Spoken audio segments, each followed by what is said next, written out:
All right. Hello, everybody, and welcome to the weekly wrap with the USA Liberalists for the week of December 13th. Today, we're going to be talking about a few things in the media. We're here with Nico and Jordan and myself, Cody. We're going to start talking about some international news with the Yellow Vest protests and the migrant caravan, and then from there we'll go on to some tech censorship items and talk about the Sargon banning a little bit, and then we'll move on to the Trump investigation and what's going on with that, and if Trump is in trouble or not, and then we'll move on to some news, which shocker to everybody, anti-Semitism in the Women's March. I'm surprised. I'm also surprised. So that's kind of the order we'll go in. So we're going to start off talking a little bit about the Yellow Vest protests. So I want to start off by comparing Macron to Trump. And Macron's approval rating is half that of Trump's, which is, It's still falling, isn't it? Like last I heard, it was at 18%. I can only assume it's going down. Yeah, that last time I checked was probably Monday or Tuesday, but yeah, it's still dropping as far as I know. Well, I mean, look at the big developments that have happened. Macron has brought in troops, foreign troops, to take on the protesters, like tanks or militarized equipment that's labeled EU is on the streets of Paris. This military police has been pepper spraying protesters, harassing them and whatnot. People say Trump's a dictator. Can you just imagine if Trump brought in like UN tanks to take out some Antifa protests? Like the kind of news that would get. True, but I don't think even Antifa has never been like this destructive because we're talking, well, okay, they have been quite destructive, but usually not in the US. Like at G20 in Germany, we saw this, but in the US, typically Antifa, the worst they'll do is like smash some windows. We're talking about like cars getting flipped, set on fire, explosions being set off inside like police formations, people like ransacking stores and houses and shit. And it's like, it's getting fucking crazy over there. And I don't know where I heard. I thought I heard that the EU tanks was fake news. Was it? I mean, either way, you shouldn't. It's a bad look to have EU troops in your country. Like, to be totally fair to the Yellow Vest protesters. Well, that's the weird thing because the EU isn't supposed to have troops. So what I heard is that there's actually a smaller contingent of countries. I think it's the Benelux countries that essentially started playing around with this idea of having an EU army. But this Benelux army is going to get rolled into this proposed EU army pushed by Merkel and Macron. So yes, it's not an EU army, but it is a number of EU countries that have donated some of their military to the creation of a super state army that they're planning to roll it into the EU. So, well, I mean, either way, it would be inappropriate. Like, can you imagine if, like, in response to some, like, the cartels happening in Mexico, the president of Mexico's response was, "Hey, can you send in the army, America? Can you just could you just roll over our country with the army real quick? Just send them on in. We need a full scale invasion force of American troops in our country right now." The fucking Mexicans would be burning everything. And fucking rightfully so. You don't invite other countries' troops into your country. It's a bad idea. So the thing I find hilarious about this is like people have previously joked about the parallels between the French Revolution, but with them erecting a guillotine up facing Macron's party headquarters, like that, the parallels are getting real. And because I have random knowledge of medieval history, given the fact that I studied in seminary. Mm. The French Revolution, one of the kickoffs for that was France was starting to modernize a little bit. So they wanted, the French king was into this idea of having market economics determine prices. So his advisors told him, look, if you're going to do this, like, you totally should do this, but when we start doing that, it's going to kind of affect the system, and people are going to get kind of freaked out by that, but you got to hold through. So, of course, he did it. And the first thing that happened was bread prices skyrocketed. So, of course, the French king, instead of like holding firm to this market ideal, decided to freeze the price of bread and go back to kind of this mercantile, price set by the government idea. Right. And it was because of the skyrocketing price of bread that was one of the kickoffs for the French Revolution. So, what happened recently in France? Well, this whole thing was supposedly set off by a tax protest on higher taxes on gasoline.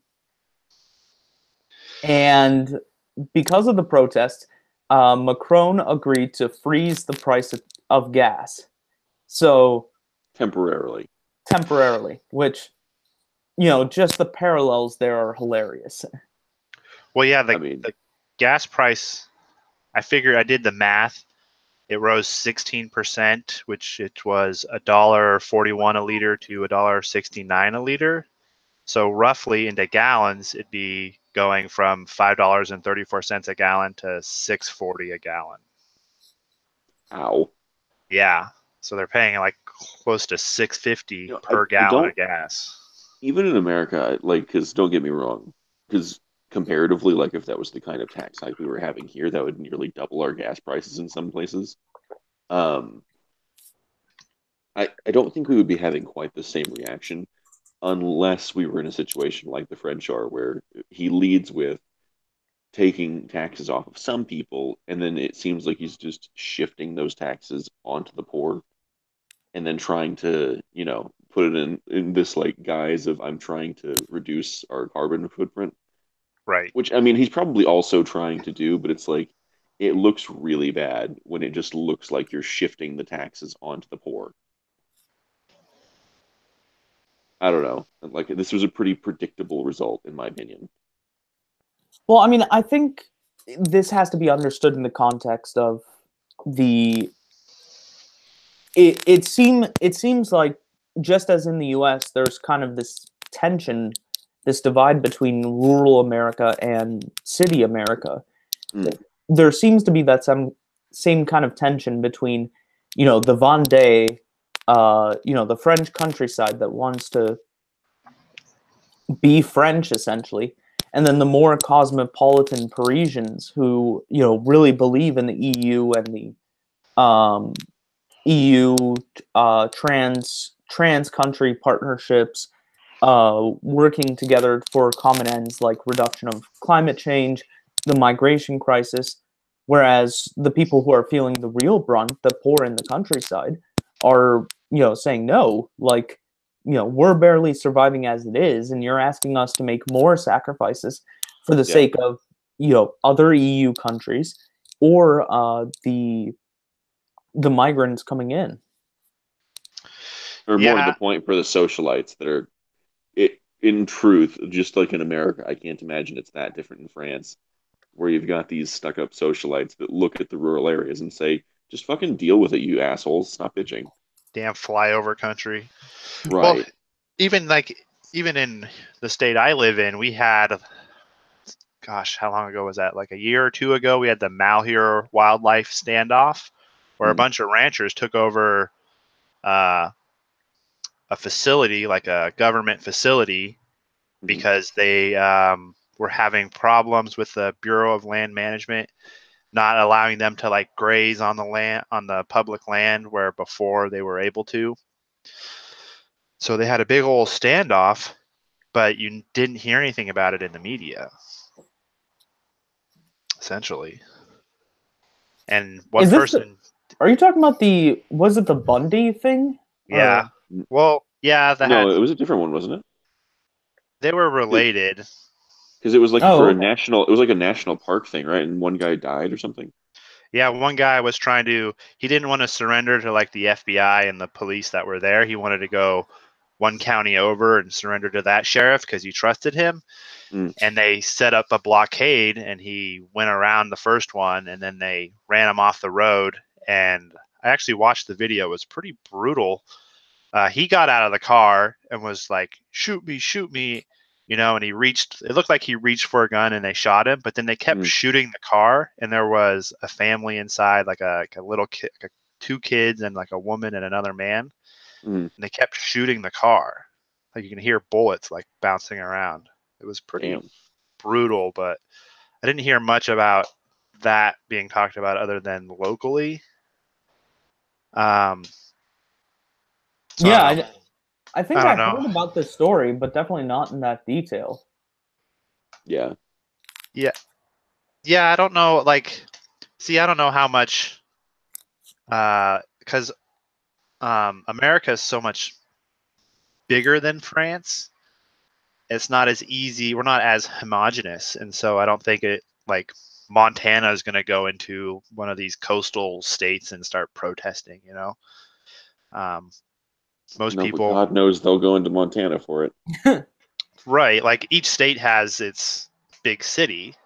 Like Oregon has Portland, Washington has Seattle. And like Texas has Houston. And they're all like the elitists and the upper class people who are like, no, you need to do what we say, like you hillbillies. And so I do think you will get people from the countryside in those individual states, the more rural areas, coming into the cities and protesting. We've seen some of that with Patriot Prayer here in Portland, clashing with Antifa.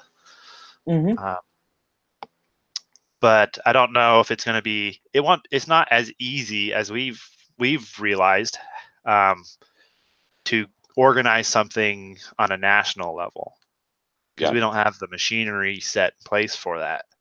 Well, not to mention our target audience is effectively, the people in the country that are probably the most disaffected, that I think in a lot of cases have just kind of given up for all intents and purposes on actually contributing to like a positive change. I think most people just sort of think that this is just going to be one of those things where it has to burn itself out. Well, yeah, and then we also have more of like a history or a tradition of peaceful protests, or mostly peaceful protests. We'll fight with fists and stuff, but we don't like some of the weapons the protesters are using are like Molotov cocktails, gas canisters, flashball guns, baseball bats. No, we're talking about the Yellow Jackets or Antifa? Yeah, the Yellow Jackets. Well, Antifa uses mortars. I'm sorry, Yellow Vest. Yellow Jacket sounds way cooler than Yellow Vest. Yeah, Yellow Vest. All right, that's it. I'm giving a cooler name. They're the Yellow Jackets now. Rebrand is in the middle. They need some fucking rebranding. The Yellow Vest is a terrible name for anything. Well, they didn't they issue okay, but in the French Revolution they were called the sans culottes, the without socks. So wow. I suppose there is historical precedent for bad branding in French revolutions. All right. It sounds better in French. It does. It really does. It probably not to someone that speaks French. Oh yeah. Yes. I'm pretty sure that calling yourself the without socks sounds lame no matter what language you're speaking. Well, you just have to be that much more badass. What are you gonna do? Run in there with full plate and like dual wielding great swords, but it's like, but I'm not wearing socks. But no socks. Fuck Holy socks. shit. That's double badass right now. Yeah, man. Barefoot, full plate armor.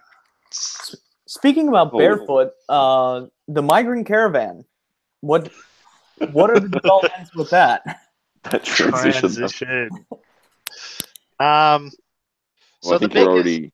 Oh, go ahead. Okay, it was a rough transition, but people know the context. The video of the barefoot children running across that everyone was screaming yeah. about. Like, come on, like there's All continuity right, there. all right, all right. Okay, So I'll give it to the you. totally not Gaul, the totally not invaders from Gaul that are definitely not demanding tribute at our border. No, yeah, exactly. Well, we had two groups march to the U.S. consulate in Tijuana, and one of them asked to be granted asylum, and for the asylum process to be sped up and to allow 300 people per day as opposed to the 40 to 100 people that are admitted each day. And the That's pretty other speedy group, for our government. Holy shit. right, that sounds pretty reasonable. But then the other group demanded that each one of them be paid $50,000, and then so that they can turn around and go back and start small businesses in their country. Uh-huh. Which, means they'll buy a bunch of drugs probably. I mean, maybe they will start small businesses, but you can't rush up to someone else's country, demand money, and then just go home. Yeah, but the best part of the story is the guy that is coordinating this, the guy who's leading that migrant caravan that demanded that money was Alfonso Guerrero Ulloa. And Yeah. if you don't recognize that name, I didn't either until Tim Pool clued me in on it. And there was a 1987 bombing in Honduras. Mm-hmm. And so, and this guy's the suspected guy who suspected to have done it. So you've got a suspected terrorist coming to the U.S., leading a whole bunch of people and saying, "Hey, pay us all $50,000 and we'll leave." Like, Wait, you guys, I've done it. I think I know what we do. We need to, okay, so we need to hack Hillary Clinton, first of all. We're going to hack Hillary Are Clinton, you first of Russian? all. No, yes, I am. Come on, comrades. We're going to hack Hillary Clinton. We're going to give that information to Alfonso and then make sure Miss Clinton finds out about it. He'll be gone in 20 seconds flat. Let's just be honest. He'll commit suicide by shooting himself in the back of the head twice? Yes, he definitely will. Awesome. That's the best way. Will never suspect us. I don't know if Hillary has ever actually had someone assassinated, but holy shit, the memes are great. Well, the funny thing is the group, they gave the consulate 72 hours to respond. And I never heard if they met that deadline or if they've responded or not. The consulate that they were extorting money from, let's be honest. Well, yeah. And then they actually said that they didn't know what they would do if they refused to respond or refused their demands. They didn't have a plan. It's just like, well, do it now. It's like, yeah, where exactly do you think? Like, you can't just go to the fucking government ATM and be like, I need $5 million, please. Like, there's a process for this that would probably take longer than just waiting for asylum. Well, yeah, and they have other demands too. Of course they do. They also, one of them I think is a little worse than the 50,000 per person. Is that they they demanded deportations be halted, which is silly, and then they also Well, yeah, of course wanted they the did. U.S. to remove the Honduran president Orlando Hernandez from office. Wait, what? Yeah, it was on MSN. Had the report, and Wait, that they MSN or MSNBC? MSN. Okay. So they're Why did I pretty. think MSNBC would report this? I'm an idiot. Well, yeah, I mean, this was the second story I looked on this, and it was I was pretty shocked that it wasn't reported more widely that they had asked the U.S. to remove the Honduran president. Yeah, normally regime change. I mean, to be fair, if you're going to ask any country for regime change, I mean, you could Right. certainly do worse for your first try. We've had practice. Yeah. It hasn't really gone so well, though. I mean, So we are really good at changing the regime. We're just not really good at maintaining anything after it. So according to the Daily Caller, part of the reason why there are only 40 to 100 migrants being processed a day and why it's going so slowly is that, in fact, there have been Is that multiple, slow? well, slower than the migrants would like, is apparently there have been multiple reports that the migrants are carrying various infectious diseases, and the Department of Homeland Security has warned that there are 500 criminals among the migrants. Well, I mean, yeah, but Only like 500? I mean, I have no idea. Like, do I believe there are some criminals among the migrants? Well, yeah, there's thousands of them. Of course, at least some of them are criminals. I There's mean, a that's just suspected terrorist. right, but I mean, I have no idea how they would have a number like 500 but not be able to be more specific. I don't know. 500 just feels like a wiggle number where it's like this could be, 4,000, this could be two, who knows? I don't know. It's one of those numbers that I don't know if I trust really. Well, there are six. Apparently, the caravan has 6,000 migrants, so that would be work out to be 1 in 12. So that it seems a little high, but on the other hand, I don't know what number to expect. Well, if you're a criminal, I guess blending in with a migrant caravan is a good way to Also evade true. the law. Well, I mean, we already know. I mean, like just logically speaking, if you were a gang member and you saw a massive caravan that you thought was going to try and force its way through with any potential for success, yeah, of course I would send at least some people into it. Like at least a few. You know how we should handle this? We should, like the French, have a foreign legion. The United States Foreign Legion. Mm-hmm.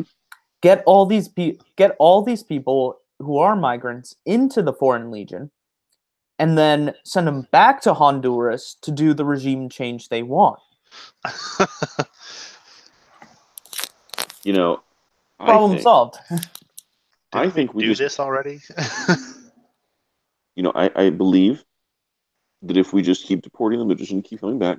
So I've got another solution. What we're going to do is, Sealand? Yes, Sealand. Yes, we're going to build a massive Sealand. We're just going to stick them all on that. Whenever someone gets deported, they just go there. They're officially expatriated from everyone.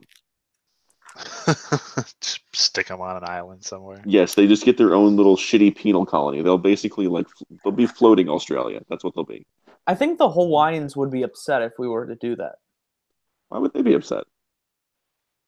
Well, a floating island in the Pacific under U.S. control, or Puerto Rico. I mean, we could send them. I mean, do you want to send them? Let's just send them to Cuba. They need people anyway. Not starving people. Look, you want Al Qaeda? This is how you get Al Qaeda. Just saying.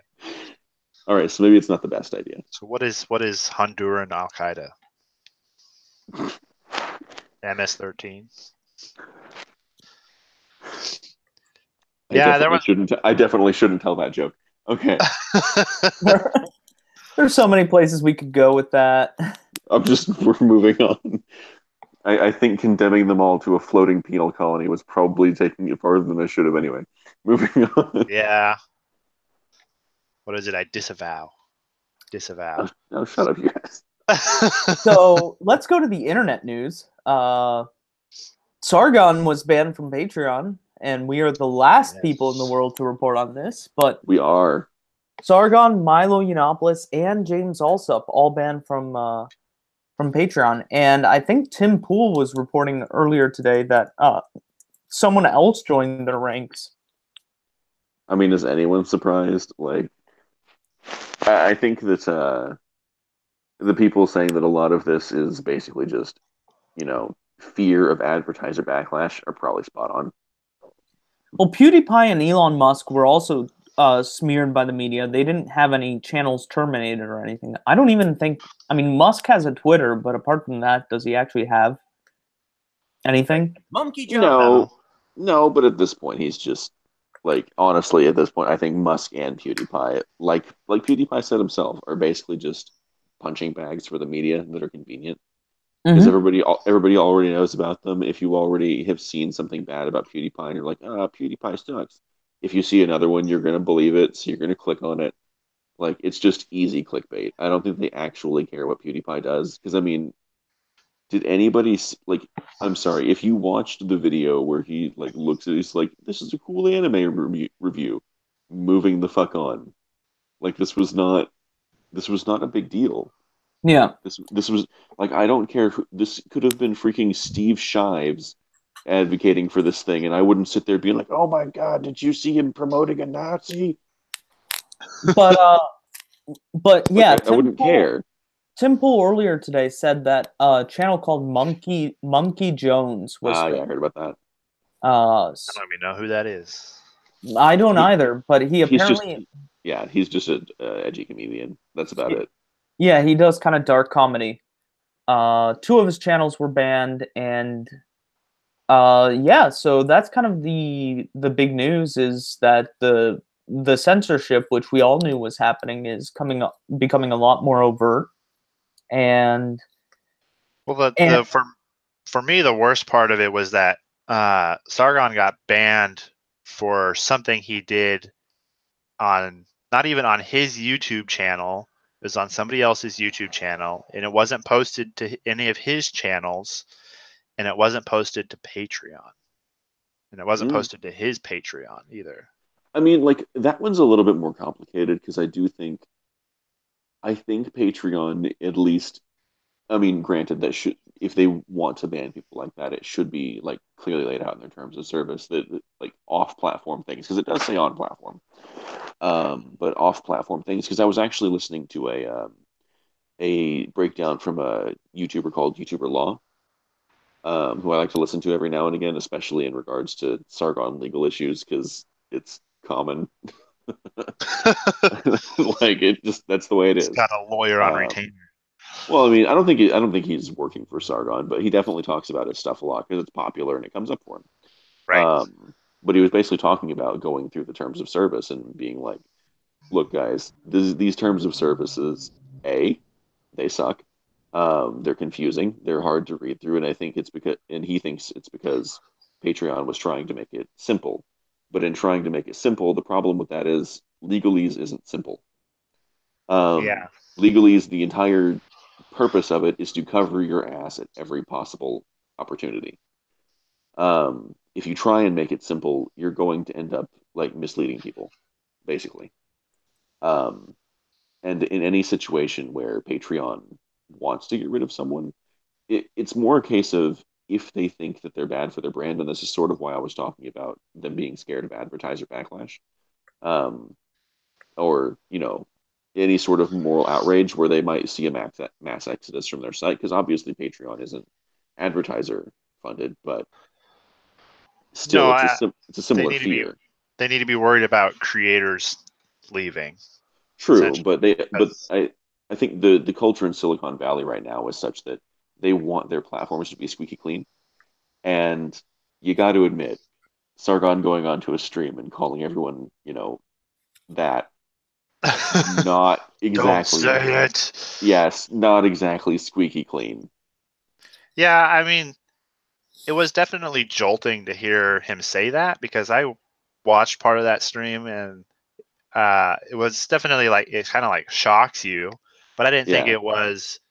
I like I mean, I understood the context, he was trying to make granted. a point with it, and I Mm, understand the point he was trying to make, but it still kind of feels kind of weird just because that's not a word.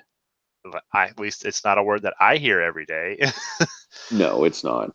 And I think it um, might have, I think it might have partially been the point on his part was to sort of shock the alt right and be like, oh shit. Um, yeah, which is he was trying usually to. very hard, which is usually very difficult to do. But coming from Sargon, I think that was the purpose. But I also think it was just a poor decision. Well, yeah, And and like you yeah, said earlier, it speaks to the culture in Silicon Valley. Like the thing with Tim Cook um, receiving the Courage Against Hate award for combating hate speech oh my God, from the. that the only thing I can think of when I hear Courage Against Hate. You remember the Safe Space episode of South Park? I didn't see that one, no.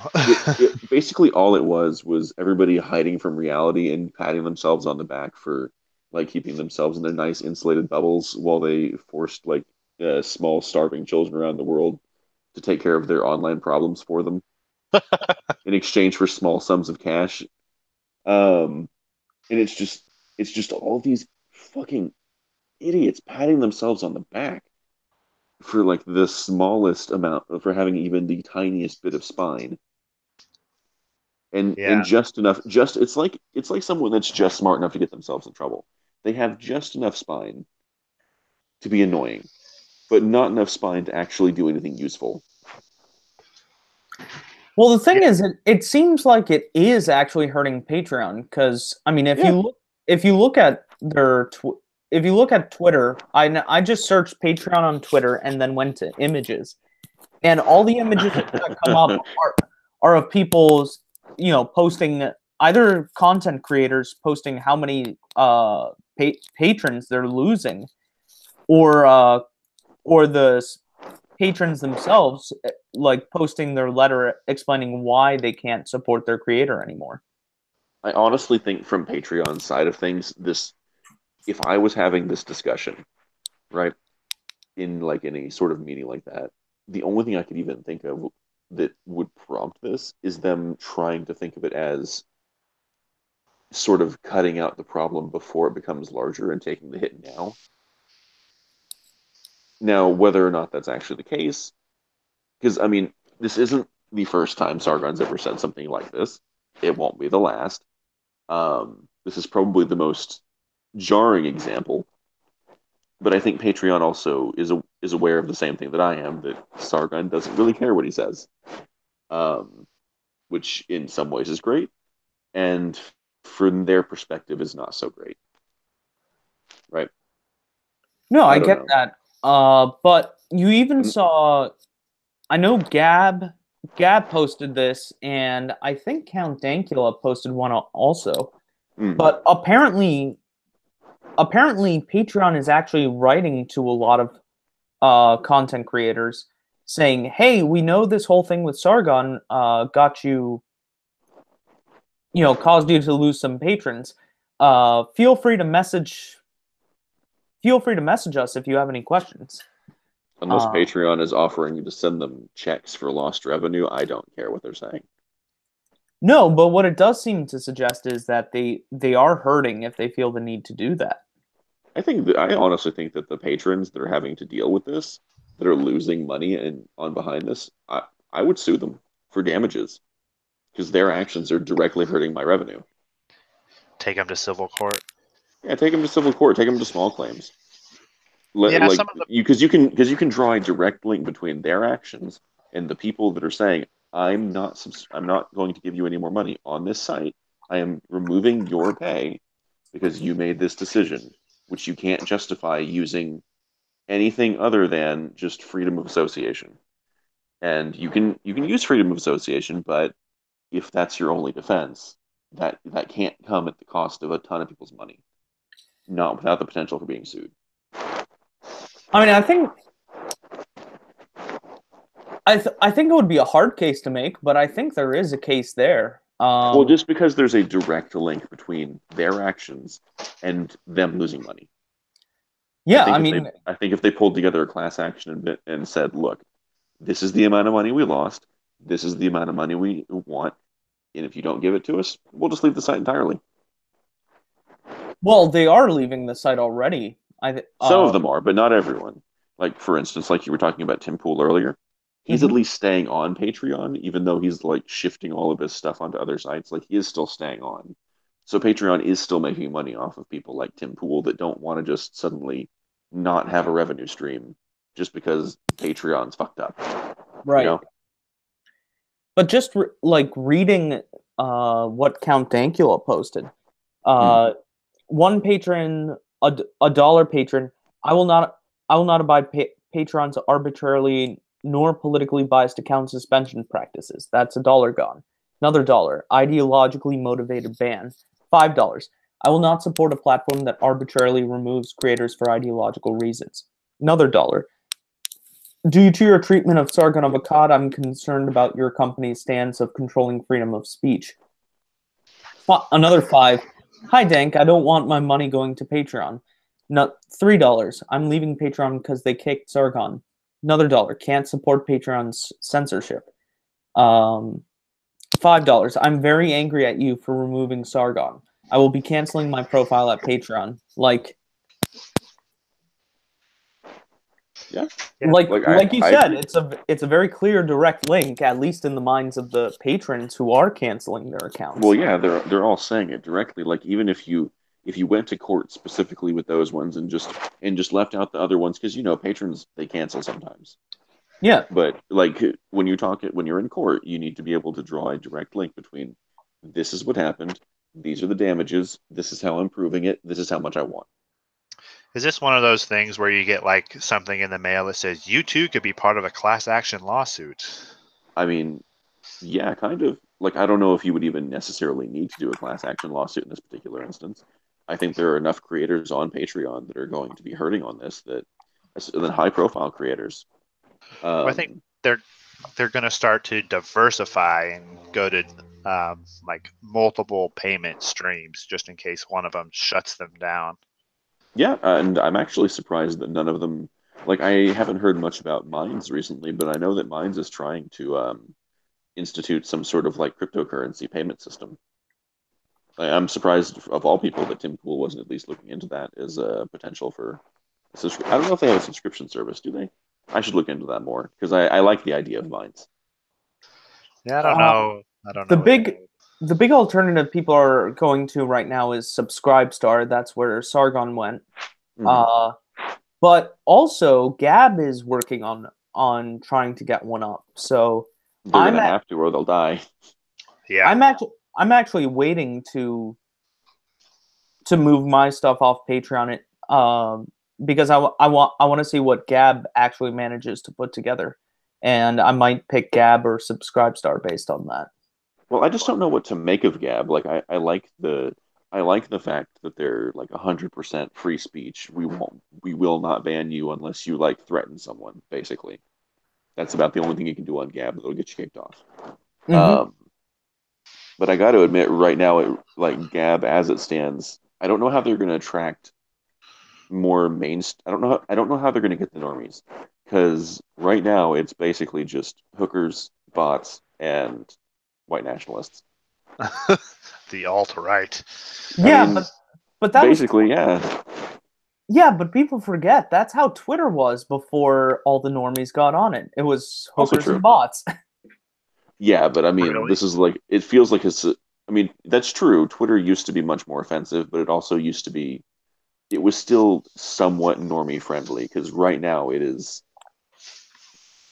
kind of the worst parts of it's the worst parts of Twitter, but all the time and with actual neo-Nazis instead of annoying like blue checkmark cunty journalists. Yeah. Yeah, I don't know. Like the whole like Silicon Valley censorship thing it's just going to get worse. And so I think we're going to probably see more people diversifying. And I think it was Tim Pool who said that and I've kind of had this idea for a long time, as well as a lot of people, that the whole like social justice movement thing is more like a religion than like a political philosophy or anything like that. I honestly think that entire ideology, because I think they're right to take it seriously, but you shouldn't get too invested in it just because, I mean, for instance, does anybody remember anything about SJWs 15 years ago? Was that a thing? I was 15, so not. I mean, not really. but that's kind of what I mean, though. Is like the culture shifts over time. Give it 10 years, these guys will be gone. Seriously. Well, we did have like the rise of PC culture in the 90s, I think, early 90s. Was it? But that wasn't the same PC, was it? It was similar, and then it kind of went away, and then because you're talking about the moral majority. I don't. I just remember hearing people like Jordan Peterson and Dave Rubin talk about how there was like PC culture in the 90s, and oh yeah, no, there was kind of went away because nobody was really on board with it, and then now it's come back with a vengeance. So, well, it's a different kind of PC in my opinion though, because back then PC meant like, you can't say naughty words, which again, similar, but it was coming from the right before, because it was all about like sex negative. Well, no, you hold got on. The moral majority and PC culture were two different phenomenon. they are pretty closely linked in my opinion. No, I think they were very, very different. The moral majority was more about, um, the moral standards of society. For PC culture, it was very feminist centered. It was very much PC uh culture as it currently exists. no, I would no, agree. this was even back then. You still had things like don't say waitress, don't say um all the other feminine versions, that the idea of substituting language in order to women with um a Y. Well, sure, but what I'm saying is you see that on both sides. And back in the 90s, I remember it very clearly coming from the right. Because there were elements of, don't say waitress coming from the feminist side, but it was never really taken that seriously Yeah, in the mainstream.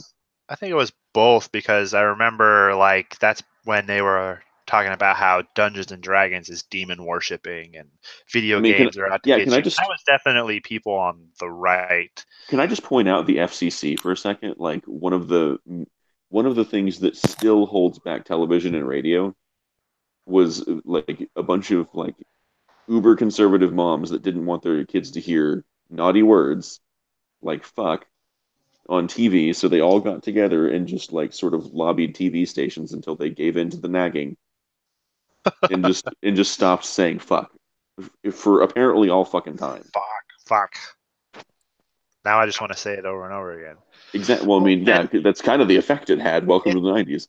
it's But kind of it's like the hyper religious, and I think we're seeing that more on the left now, because like with it's the been whole, dogmatized. yeah,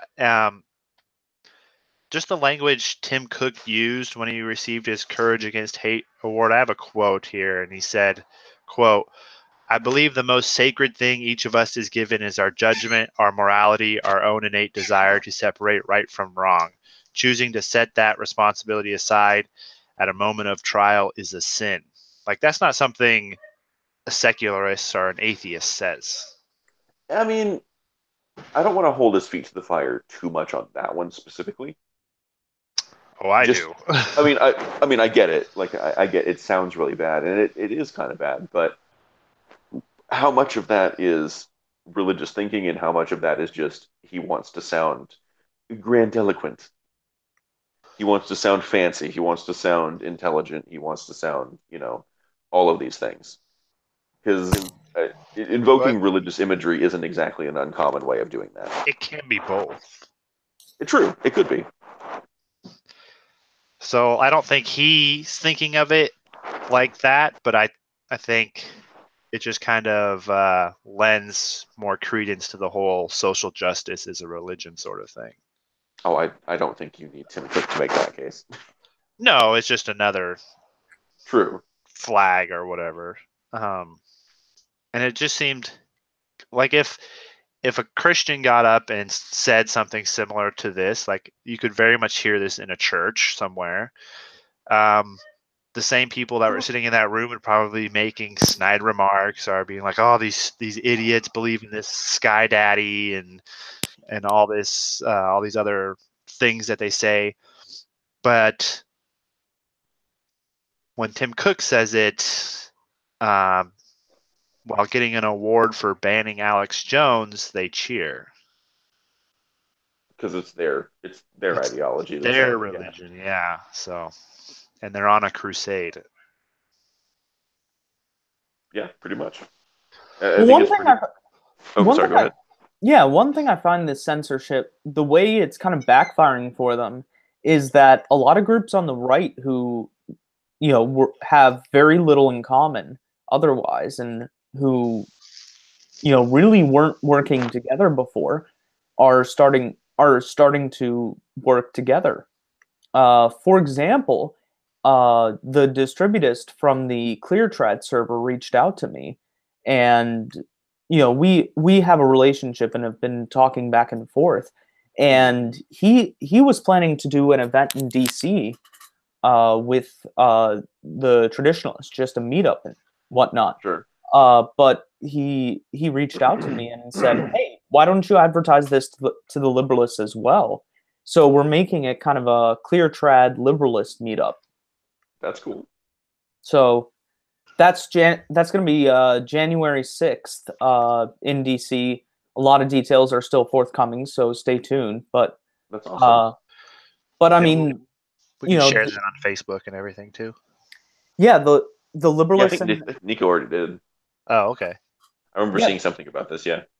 But yeah, the Liberalists and the Traditionalists, two groups that otherwise don't have a lot in common, realize that, hey, the progressive left is a threat to both of us, and they're a lot bigger than either of us are. So let's work together to just don't do what the atheists did with Atheism Plus and like get too involved with group. Because I mean, seriously though, because I've thought about this a lot. Because I actually take a good amount of time thinking about the fractures of the atheist community and what could actually be done to fix them in a healthy way, in a long-term way. Because as it stood, I see the right coming up to a loggerhead that the atheists ran into that they may not be seeing coming just yet. So hear me out a little bit. Once the common enemy goes away, unless there's something else that keeps these groups together, they're just going to start infighting immediately. Oh yeah, of course. Like that's going to happen. But that's exactly what happened, where it turned into like the skeptics versus the feminists versus the everything. Like because back in the early 2000s, if you remember, like it was basically colloquially the Amazing Atheist versus Fen and Fang X, and those were the two sides, basically, if you want to think of it that way. The second that ended, it's like the atheist community just crumbled once they lost the enemy. Well, yeah, if the only thing uniting you is your enemy, then of course you're going to crumble as soon as that's not around anymore. You have to have something more. And that's something I think like Jordan Peterson tries to talk about when he says his solution is like, we need these foundational stories. Right. I don't think, and he keeps everyone together. Yeah. And he's obviously more or less leans towards like Christianity, because that is the foundational story of Western civilization. The Judeo-Christian values. And I think that there is value, like personally, I think there's value to those beliefs. Of course, I do think they also need some updating, and his talks on the biblical stories I find endlessly fascinating. And they're a good way of making sense of the stories, but also using like evolutionary perspective and a psychological perspective on the stories, as opposed to just believing that the Bible is primitive people's attempt at science, or what we would call science. It's something more than that. Well, I think even from a basic perspective, because I mean, I think it's no secret that I'm an atheist. But I do think it's worth considering. I mean, I do think it's worth considering with the Bible when it comes down to it, that even if you think it's inaccurate or mythological or any of that, they're also very human stories that were developed over the course of thousands of years, that were like hammered and rehammered and retold and made more and more complex. And I believe if something survives that long and is continued to be told, there's got to be something to it, because if there was nothing there, then they would have just gone away. Is it God?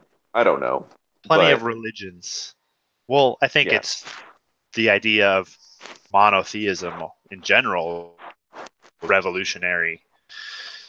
But that's another topic. Don't you put down my man Vishnu. Hey man, nothing against Vishnu. Vishnu's fucking awesome. You don't like Shiva, Destroyer of Worlds? I don't know. She's got too many Just a arms for me. badass title. I'm not into it. She's got too many arms. I like my ladies two armed. Thank you. Speaking about the Destroyer of Worlds, there's a lot of news coming from the feminists. I love your transitions. They're the best. All right, only Nico's allowed to transition from now on. Yes, so, the Women's March Destroyer of Worlds. Can Shiva please be the new symbol for the Women's March? Talk about women getting together and nagging people to change stuff. So I promised Tim Pool. I don't know what you're talking about. So I promise, guys, Tim Pool is not my only source of news, but I'm not so sure.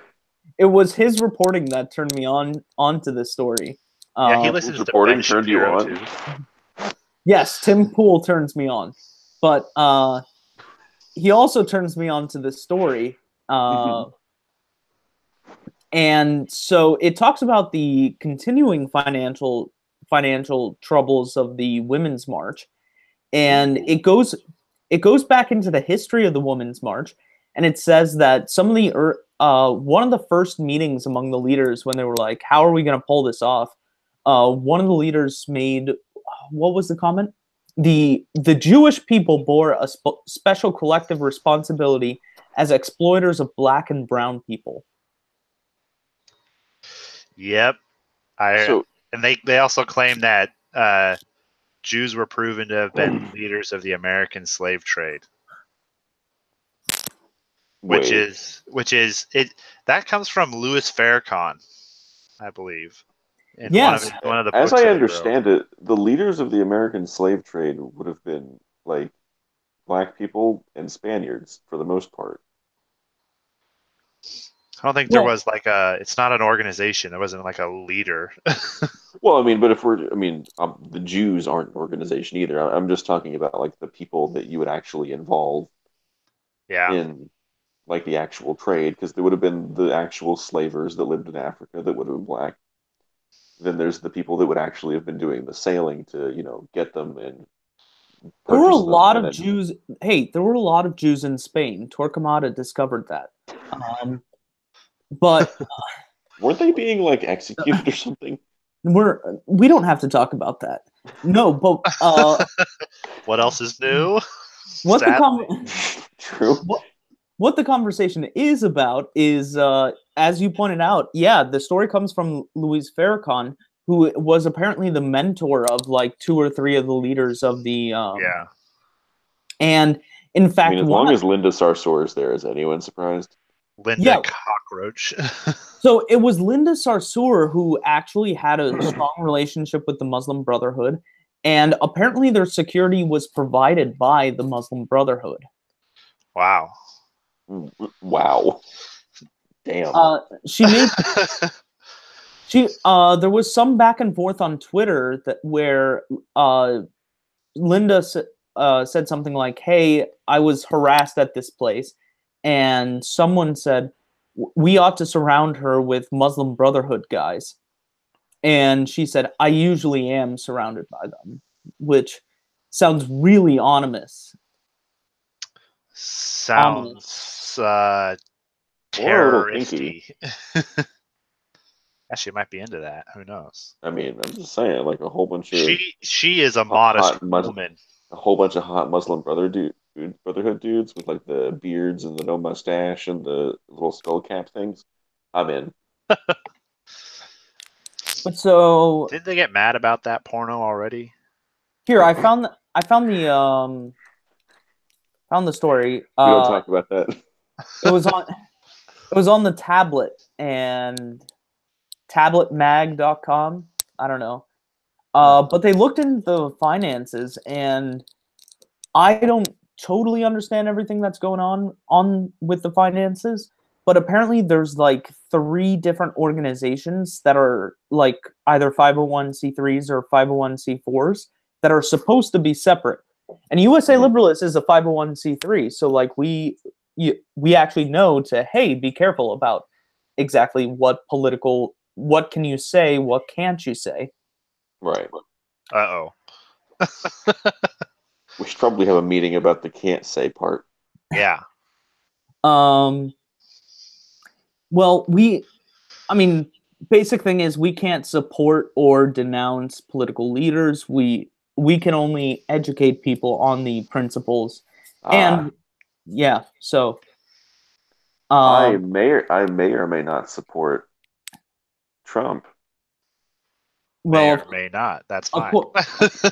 of You as course, an individual can have an opinion, but since my face is the USA Liberalist logo, I cannot. yeah, as individuals, you can do whatever you want. It's the organization that can't do. Oh, like the organization couldn't like put out a statement Yeah, saying, you couldn't say I as the president of the USA Liberalists say that we support this candidate or not. right. Okay. Yeah. My wife has a 501c3, so I already kind of knew that you can't support any legislation either. Yeah. So one of them is so one of the organizations is actually called the Justice League. Yeah, but please tell me Lily Singh is the president. Oh, it's Superman. I'm not going to be able to like go through this entire article and find all that info. But what the article said is Superwoman needs to lead the social Justice League. given their financial relationship to evaluate the Justice League and the Women's it's impossible to evaluate the Justice League and the Women's March separately. Dude, can we be funded by the League of Doom? We are the League of Doom, I thought. Oh, fuck yeah.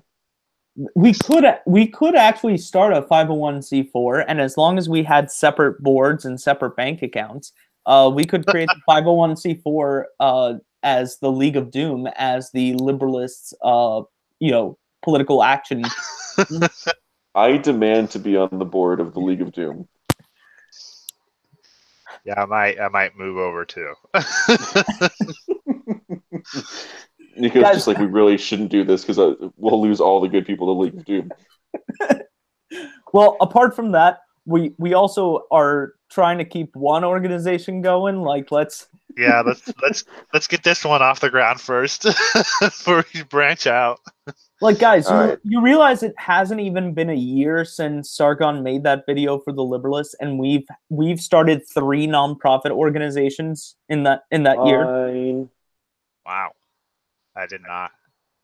Fine, I guess I'll just have to go be the League of Doom some other time.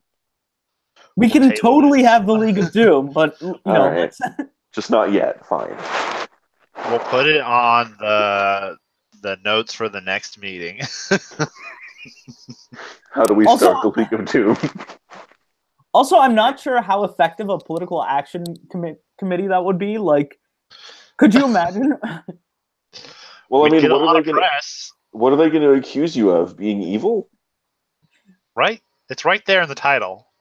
Vote for this candidate. This message has been paid. We would just run ad for candidates we don't like. As the League of Doom. Ironic ads. This is the best idea ever. Actually, this is hilarious. Like, we need to start doing this before anyone else thinks about. Are we like the political action version of fucking Tommy Robinson? What is even happening right now? I'm telling you right now, if Tommy Robinson's totally switched gear and came out with a posh British accent and started supporting labor, he would be the ultimate weapon in British politics. I am just saying. Yeah. That's like horseshoe theory. Can you imagine how many people would be just so confused that they would just immediately jump ship and be like, well, I guess I'm supporting Brexit now. I think. Anyway, moving on from the League of Doom, which is an excellent idea, and we should do it. Yes, we transition us back to the Women's March and the anti-Semitism. Now, go.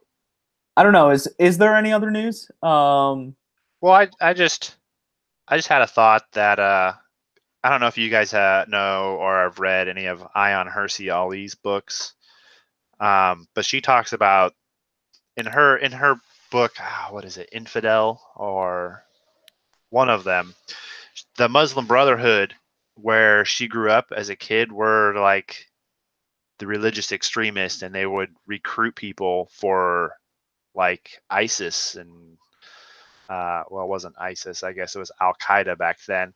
Mm-hmm. But they were the ones. They're an extremist group, and knowing that Linda Sarsour has bodyguards from that group around her on U.S. soil, this is kind of troubling to me. Call me racist if you want, but I don't really like organizations that have ties to terrorist groups. Okay, so to give you an example, I found this in the article. On October 2015, a large rally was held in Washington, D.C., organized by Louis Farrakhan to commemorate the 20th anniversary of the Million Man March. 3 representatives from the Justice League were present: Perez, Mallory, and Sarsour.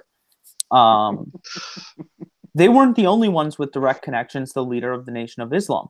Russell Simmons calls Farrakhan, who often and in various forms argues that satanic Jews have infected the whole world with poison and deceit. Wait, hold on. Are there non-satanic Jews? His second father. In Luis Farrakhan's, I'm not suggesting Jews are satanic. I'm asking if, in Luis Farrakhan's opinion, are there non-satanic Jews? I think he was just being redundant there. I think it's one of those things where you're guilty until you prove yourself innocent, sort of. Now this guy, Russell Simmons, who called Farrakhan his second father, founded a foundation for ethnic understanding with a New York City rabbi called Mark Schneier, who has been married 5 times apparently. He likes the ladies. What can we say? And then they don't like him. I don't know. But yeah, so like you've got doesn't like them much either. Nation of Islam, Muslim Brotherhood, connected to Louis Farrakhan, the Women's March, this group called the Justice League, and the Justice League is connected to Andrew Cuomo, Jay-Z, Beyonce.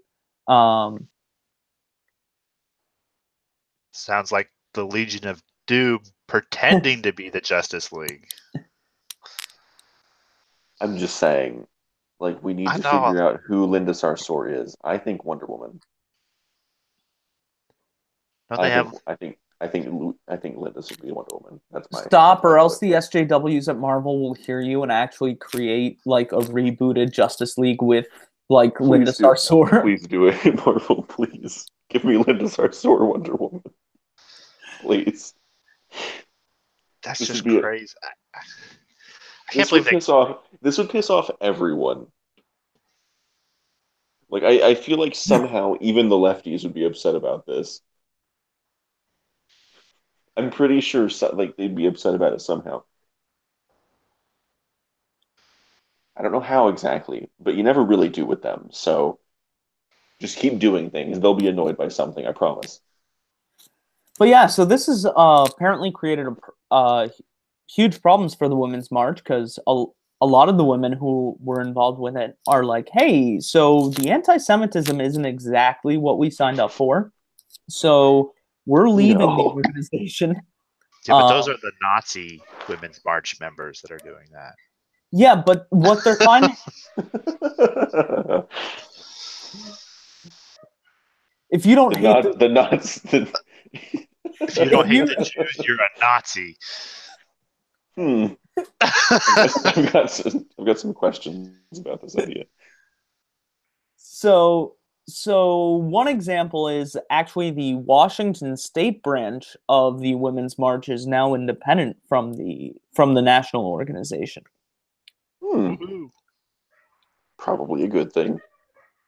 So good for them. So yeah, it's one of those things that the story has been going on for like a long time, and we got more details released recently, but there's no grand narrative because we're still waiting for the story to kind of finish, because these women haven't faced that much backlash. not from the left, and whatever backlash they get on the right, kind of who cares?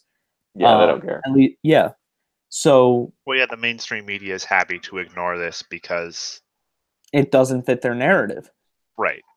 So there's kind of I wish I could wrap it up with kind of a punch here, but the answer is this seems to be kind of an inside baseball fight on the left that is kind of being had behind closed doors. Next time on the Weekly Wrap with the USA Liberalists, will Linda Sarsour be thrown off a building in revenge for totally fucking up the Women's March? Find out next week.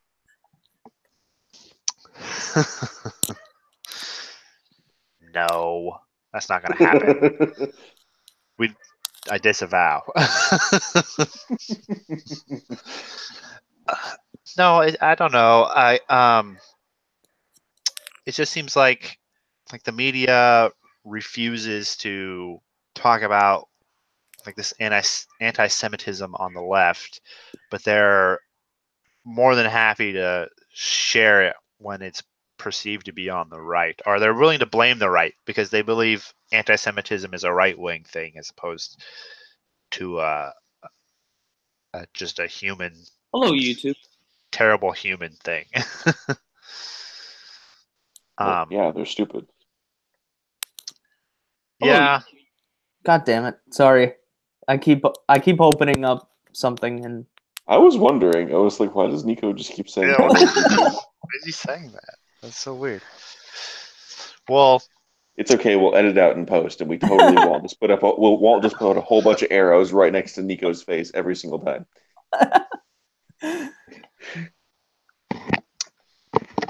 We take care of our own here. So part of the problem is YouTube has just switched to a new beta . Oh, they're beta, all right. Well, nailed it. Well, they're editing their creator studio, so now all the buttons I got used to are in different places. Protest. By the way, protest. Something else about YouTube is I got a message, and I'm sure every other YouTube content creator got one too, that said that they're going to take care of spam bots. And so don't be alarmed if you see an unusual decline in subscribers. I think they're going after PewDiePie with, the whole PewDiePie T-Series thing. You want T-Series to win? What? Exactly. What the fuck? YouTube for T-Series. You can't kill the meme. Okay, YouTube, this is the final straw. You can't kill the meme. We can't keep talking about, we can't talk about the fight with T-Series if the fight's over. Look, they can't keep PewDiePie down. This guy's a machine. I mean, he did kind of raise 6 million subscribers in 2 months. So he is kind of a machine. He didn't do it all alone. That's fair enough, but no, it's just one 9-year-old with 6 million alt accounts. No, it's definitely all it's all. You remember that 9-year-old hacker giraffe that hacked into 50,000 printers and forced everyone to print out subscribe to PewDiePie with instructions on how to do it. Genius. And a little warning, a little PSA at the bottom. It's by the way, your printer is a little exposed. You might want to fix that.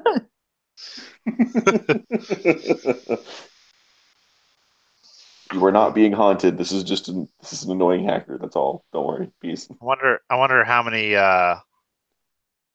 old folks' homes he caused cardiac arrests to happen. Can you imagine PewDiePie gets right after that? There's a huge spike in the elderly population of PewDiePie's metrics. Just a whole bunch of 92-year-olds octogenarians being who's PewDiePie? 65 and above, yeah. Subscribe, Grandpa. What's a meme? I don't know who this guy is, but he sure talks funny. So here's a weird thing. What I was doing on YouTube was I was looking at demographics for this channel and then the USA Liberalist channel, but then I also looked at my channel. I don't know what it is, but I recently got a huge upsurge in, and I say this because this is what we were talking about. Mhm. My demographics were previously all basically the 18 to 34-year-old males, and that's still a huge demographic for me. But apparently, Welcome to YouTube. well, apparently 12% of my viewers are now 55 to 64-year-old women.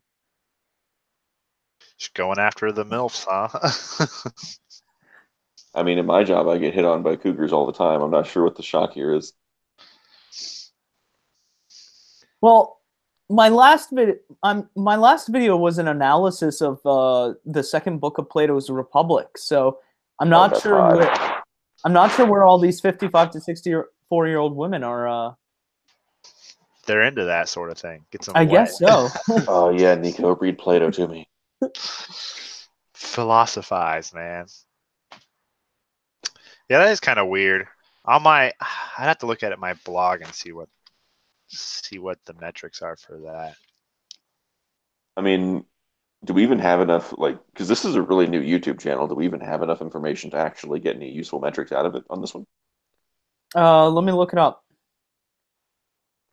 I can't look at my blog yet right now. I'm not even sure if we've cracked 1,000 views on this channel just yet.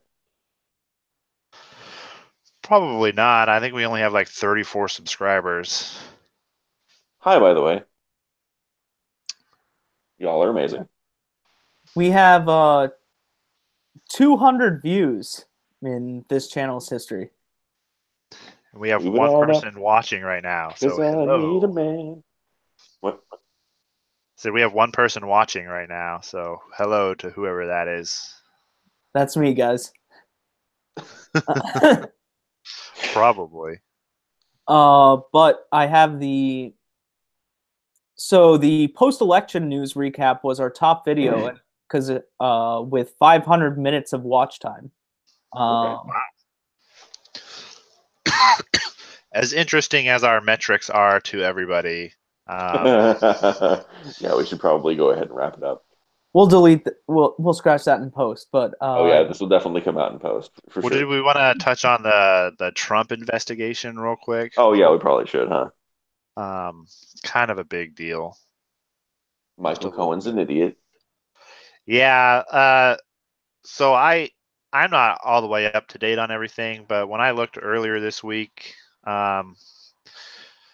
it was James Comey got questioned, and he was saying things like, quote, all of us should use every breath we have to make sure the lies stop on January 20th, 2021. So basically, Trump should not be reelected. And he said, I understand the Democrats have important debates now over who their candidate should be. They have to win. They have to win. Which, as he was the head of the FBI, and it's only been, has it even been a year since he's taken some real strong stances for someone that can't seem to find any proof. He's supposed to be objective, and then he comes out and he says stuff. I know he's not in office or in the position any longer. He's never been objective. No, I 100% agree. He hasn't been objective.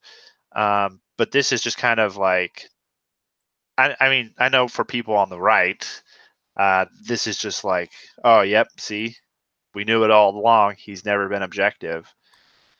And I would agree with that.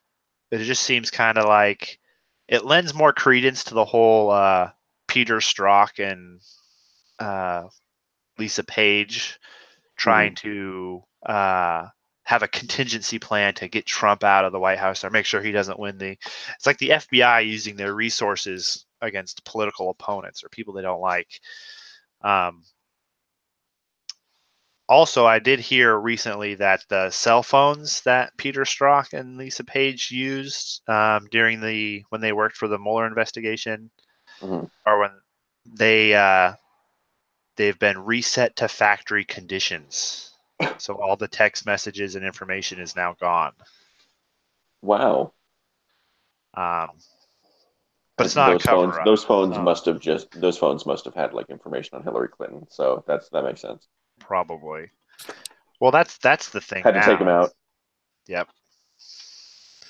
And then one of the big things is when Comey was testifying before Congress, is he said that I couldn't remember like 245 occasions what I wrote down, but I imagine that's like a rounded number. He said, I don't know, don't recall, or couldn't remember that many times. Where if you recall before, when he wrote his book on Trump, it was, I have documented memos and I keep detailed journals about everything. And now it's, I don't know about the Clinton stuff. I don't remember. It's like, well, what is it? Do you keep documented notes about everything you do, or do you not remember anything? Now hold on, that's not fair. If I had to go up against Hillary Clinton, I would delete everything too. Self-preservation. Pretty much. So the latest story is that, and this is from the Washington Post, they're saying that Mueller has already moved to sentencing Manafort, Papadopoulos, Manafort, Flynn, and Cohen. I was going to say, Papadopoulos is already out of jail. Yeah, that was 2 weeks.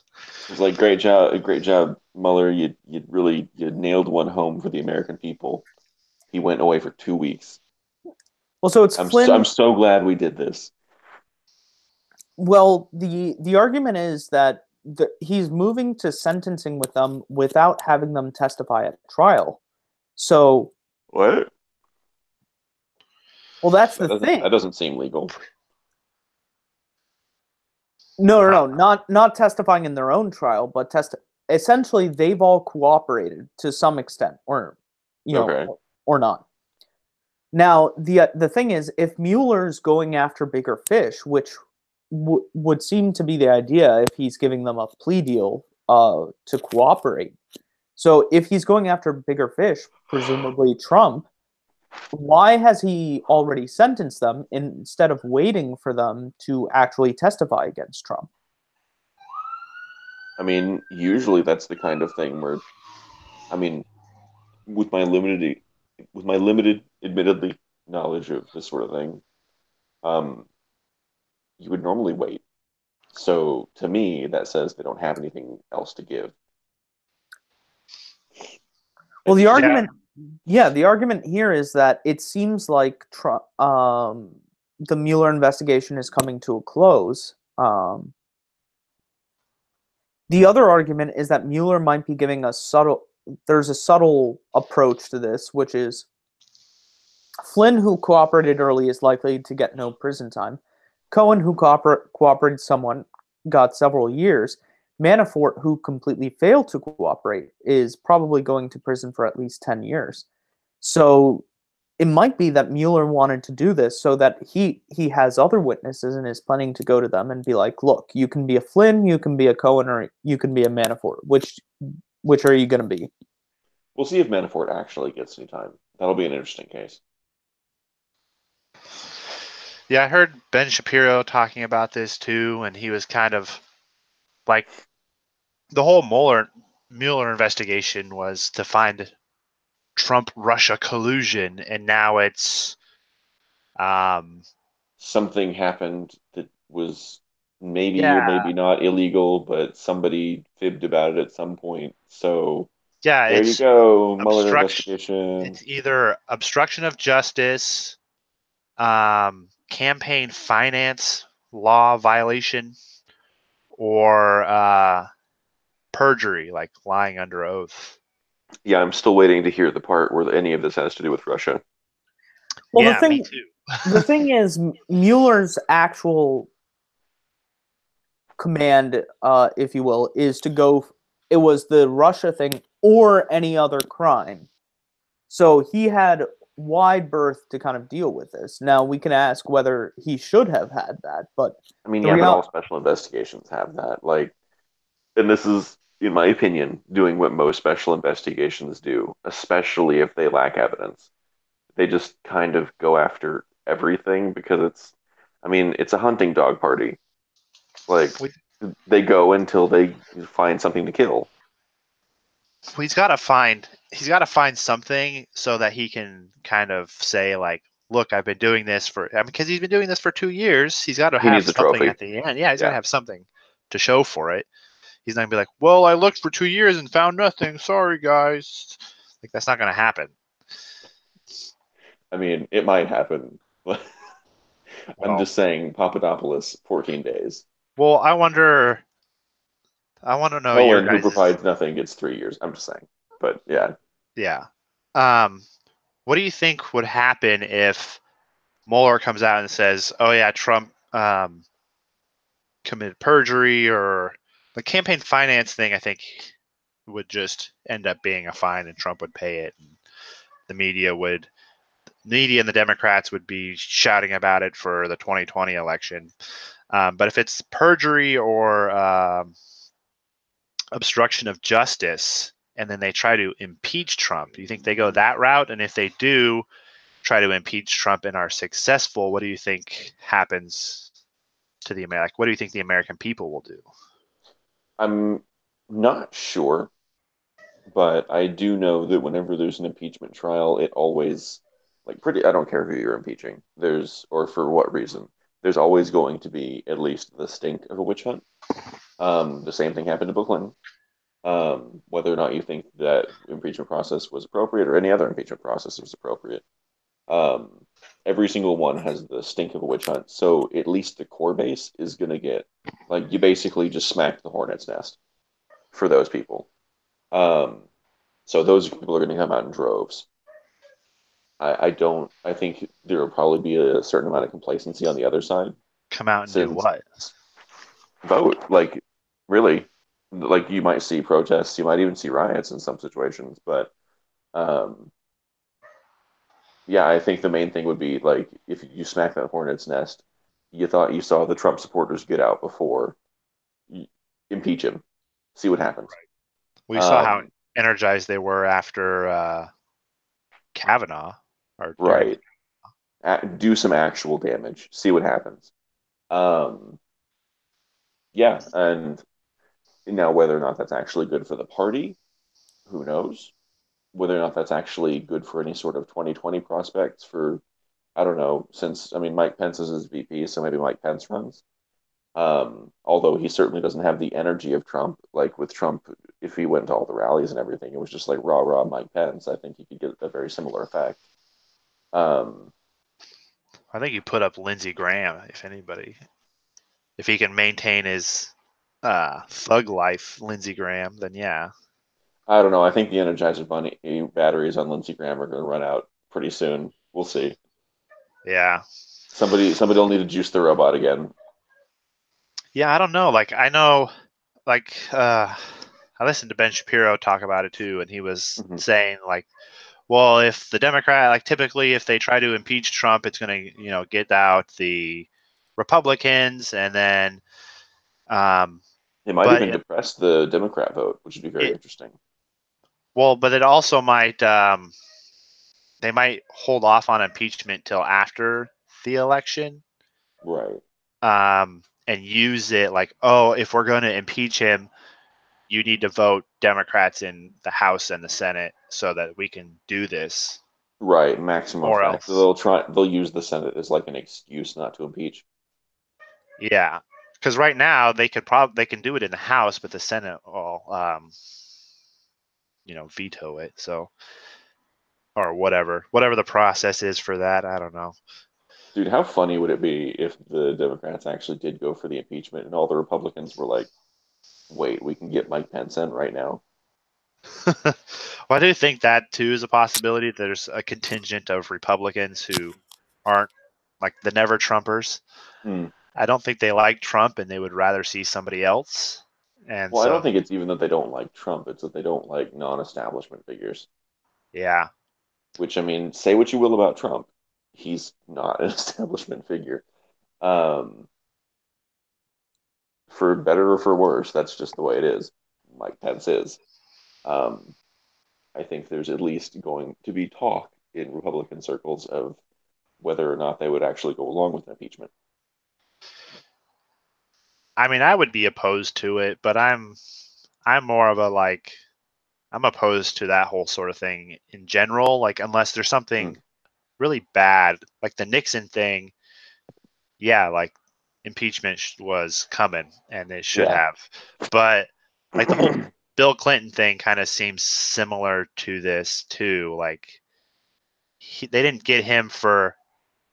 Like, it's not illegal to have sex with your interns in the Oval Office. That's not illegal, but he got in trouble for lying about it under oath. Right. And that would have never happened had they not been questioning him about it under oath. True. And so I just don't like the use of our legal system and our political system as a weapon. It just rubs me the wrong way. I don't know. I mean, call me old fashioned. I don't know. Politics has always been a weapon. Yeah, politics is that way. You got to beat up on the other guy a little bit, and it's never. I don't expect politics to be like, oh, the person's great, but I'm better. I don't expect it to be like all rainbow farts and pumpkin pie. I think Trump just happened to strike the right balance. 2-part showmanship and 1 part policy, and then minus the policy and just substitute that with whatever you think you'd want to hear. Yeah, and I tried to think like, because I'm a Republican, and so I want to know. I was trying to think, well, what would I do if he was impeached? Would I? And I don't know. Like, I don't think I would. I wouldn't go out into the streets and start breaking stuff and rioting or anything, but I do think I would probably go to a rally, and we would probably Patriot Prayer would probably have a rally, or I might even try to hold a rally myself, if I could get enough people or not. Can we And have the then, League of Doom hold a rally that's like pro impeachment and just have a whole bunch of people out there with like dunce cap shaped pussy hats? look, we need to get the Justice League / League of Doom story over to Babylon B. I need to reach out to Rebecca, see if I can get her to print that.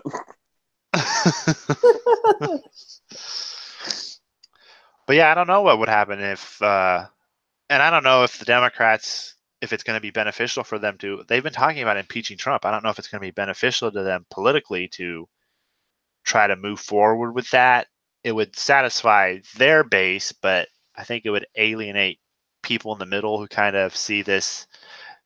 They kind of see this thing as it started. They see it for what it is. It started out as a probe for Russian collusion, and now it's, well, he lied. They're not going to get on. They're going to kind of not really care. Yeah, I honestly think if the Democrats are going to impeach, they would have to wait for Trump to win again, and for them to be able to use it to maximum effect. Yeah, and then there's also the constitutional question of, can a sitting president be indicted? I mean, I suspect the answer, if it ever actually got tested properly, would be yes. I don't know. Technically speaking, could the president perpetually stave off indictments? Yeah, but that would also be a great reason for impeachment, which would then cease the blocking of the indictments. Right. Once he's out of office, he can be. But I don't know how much Roman history you guys read or what are interested in, but I've heard of Caligula. One of the one of the reasons Caesar wanted to maintain his position was because Cicero. Once he left office, they could indict him for crimes, and so he refused to give up his command because of it. Right. And that was like I don't know how common that was to, but I don't like the idea of, oh, this thing happened, but we can't prosecute you till you're out of office, and we're just going to prosecute you once you get out of office. I think it's one of those things where, if for the unity of the country, like, like they pardoned Nixon, the guy after Nixon, pardoned him. Something like that should happen. Well, it'll be interesting to see how that would actually work, because especially if, let's say Hillary wins the next election, right? God forbid. We're dreaming big here. I mean, hey, let's say it happened. I don't think even in that situation, even if there was like an indictment proceeding, that Hillary would want to set the precedent of a sitting president going after previous presidents. Right. Just because I mean, I would hope. It's Hillary.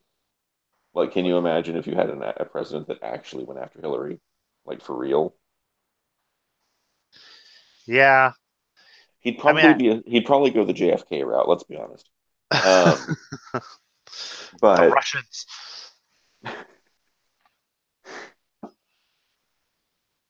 Murderbot Hillary will never not be funny to me. I'm sorry. I don't know. Well, we talked about Antifa threat level. What about Clinton assassination threat level? That's just. Can we just like break the meter and just set it to red at all times? Because we did have a couple whistleblowers come out for the Clinton Foundation with information about their dirty dealing and everything. My room is dark right now. I'm feeling pretty threatened by Clinton. Speaking about our Antifa threat level, were there any Antifa attacks this week? Nope. I didn't find any this week. Not even in Portland? No, not even in Portland. It's pretty quiet. It's winter, so. Yeah, that's true. They don't like to go out in the rain. I think they melt or something. Yeah, I'm looking, and there doesn't appear to be. Oh, that's right. I'm looking on Google. Let me go to DuckDuckGo and see if what news stories I can find on Antifa. Yeah, there weren't nothing in Portland happened.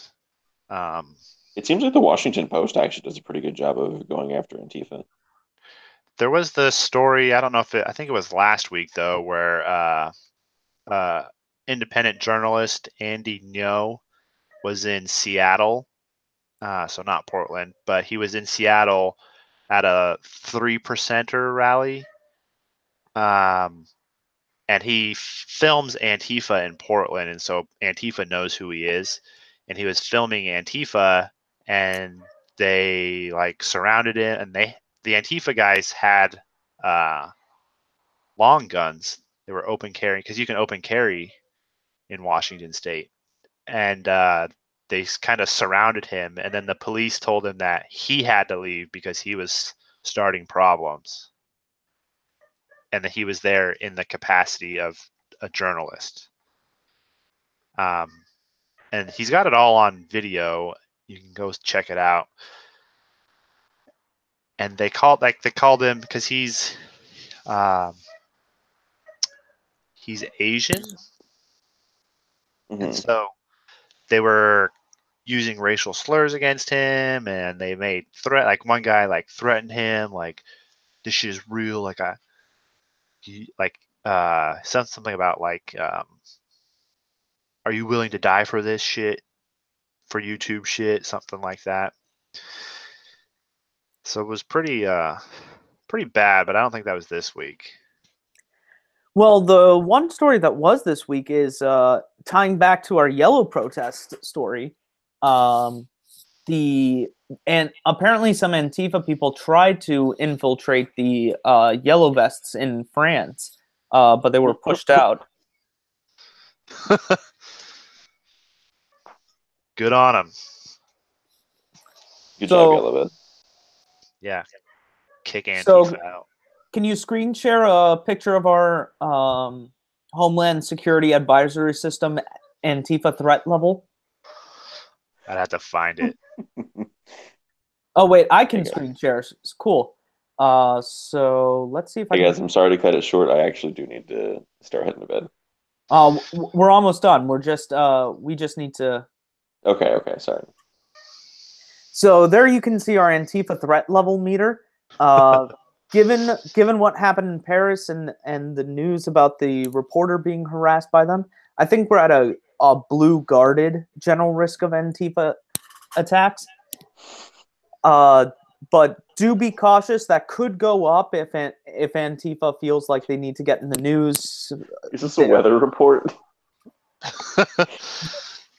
I mean, basically, right? It's cloudy with chance of beatings. But yeah, so stay on your guard. Stay on your guard. But it looks like it's gonna be clear skies. All right, whatever. I'm done. If you're wearing your MAGA hat in a progressive city, be guarded. Can we have like a separate series of just anytime there's an Antifa thing that's specifically called "Cloudy with a Chance of Beatings"? We'll put that on the table for discussion. It's just like a separate series that we can like every time it happens, we just like, okay, that night we got to convene. Cloudy with a chance of beatings. Go live. Special podcast. We'd be on like all summer. I mean, all right, guys. Jordan, you said he had to go. I need to get to bed too. So good night, guys. Thanks for watching. Good night, guys. Like and subscribe. Please do. Yes. Subscribe to PewDiePie. Amen. Night, guys. Night.